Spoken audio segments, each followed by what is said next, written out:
Dobar dan, ja vas sve skupa pozdravljam iz općine Gračac.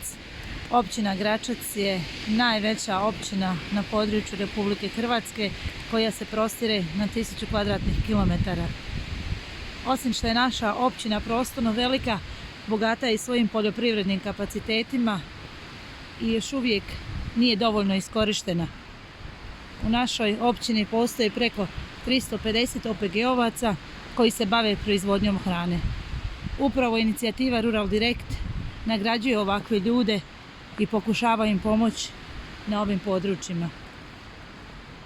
Evidentirano je nekoliko desetaka tisuća stoke, krave, ovaca, koza, svinja, kokošiju i uistinu ovi krajevi mogu poslužiti za veću proizvodnju hrane, jer mislim da su ruralna mjesta i krajevi ovi naši najpogodniji za to, s obzirom i na uvjete, s obzirom na vrstu hrane koja se ovdje proizvodi. Ako stvorimo dodatne lance vrijednosti i ojačamo proizvodnju na ovim područjima, bilo kakva kriza može se lakše prebroditi. A mislim da je to neophodno.